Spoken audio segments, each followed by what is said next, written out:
Hey gang, it's your boy Platt, and today we're continuing on our spirit series. We're moving north up to Canada to talk about Canadian whiskeys.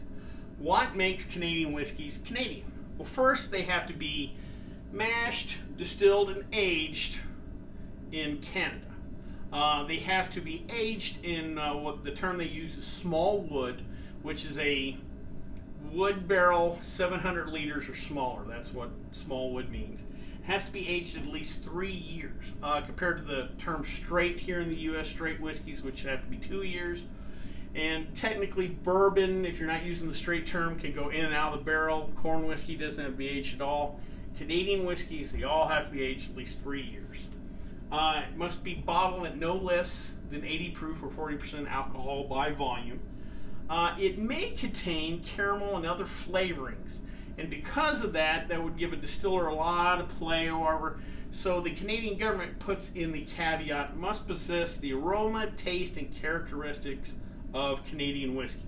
However you interpret that. So they want to keep kind of true to form, I guess, is the best way to put it. Where Canadian whiskeys really differ from American whiskeys is there's no mash bill. Unlike a bourbon that has a corn backbone, but you're throwing in some rye, you're throwing in some wheat, you may throw in some barley.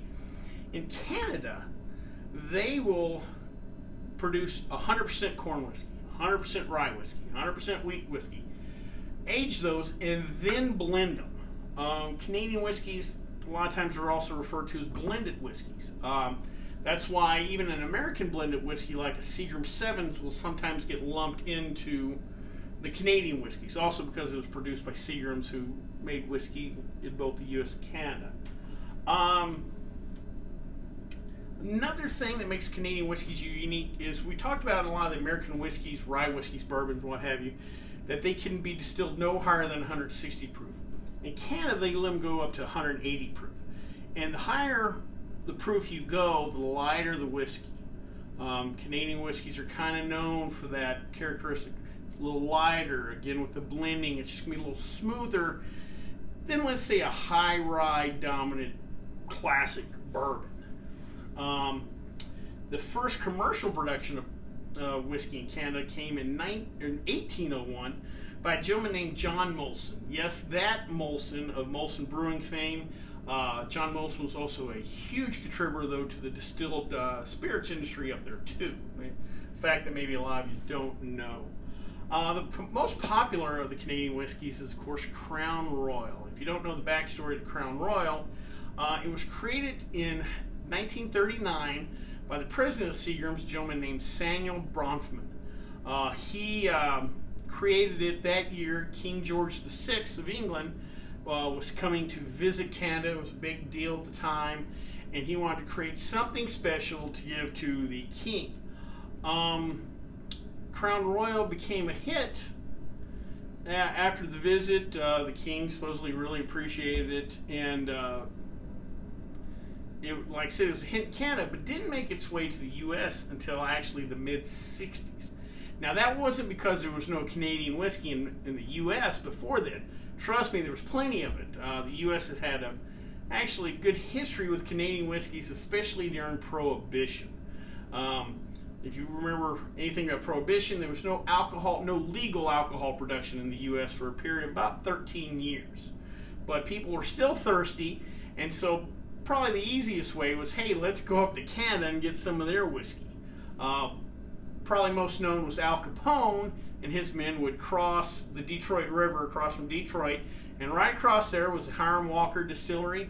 They would load up the trucks and then somehow get it back to the U.S., mark it up 10 times, and sell it over here. So the Americans ended up having a great fondness for Canadian whiskey that even continue on after Prohibition.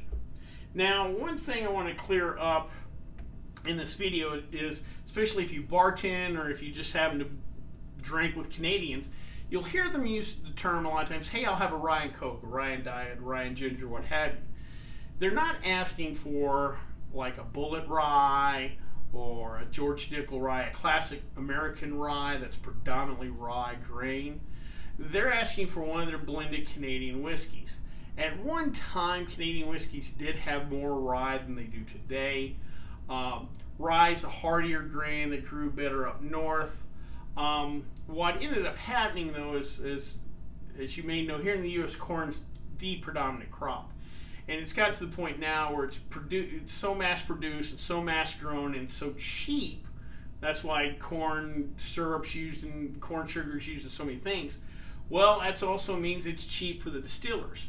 And it became just economically more feasible to create whiskeys with a corn backbone, and then you add the rye flavoring or rye whiskey to it. Today, in some Canadian whiskey, rye makes up as little as 10% of it. A lot of them will use corn as a backbone, and then we'll throw in the rye whiskey as a flavoring.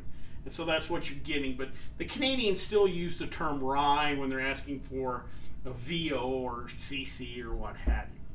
The particular Canadian whiskey we're going to try today is Black Velvet Blended Canadian Whiskey, 80 proof, 40% alcohol by volume.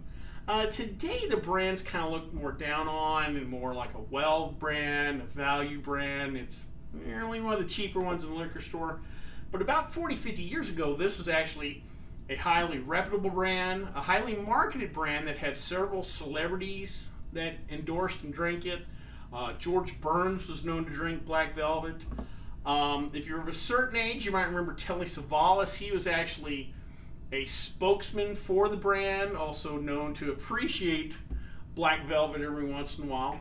Also, one other little pop culture note, something I didn't know until I did a little research here. Black Velvet used to have the Black Velvet Lady. And there's various different models, actresses throughout the year that had the role of the Black Velvet Lady. Most famous is probably Christy Brinkley was the Black Velvet Lady. Who knew? Well, let's give her a try.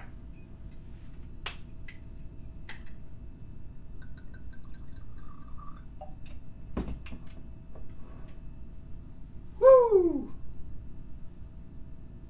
Even for 80 proof, there's seems to be a little heat on the nose. Let's give her a try.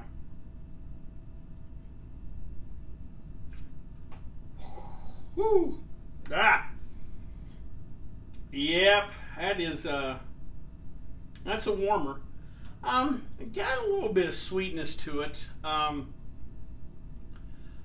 going to say this has a slight bit more of a rye bite than like a CC or something else. It's all right. I feel the warming.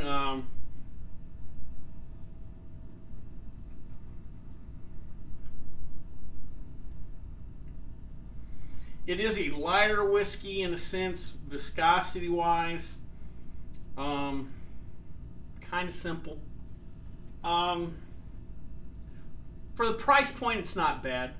I'd still rather have Crown or Pennington's or whatever, or Pendleton, but again, for the price, not too bad. Well, I hope you liked this video. If you did, please subscribe down below. Also, please like the video because it lets YouTube know we're putting out good content.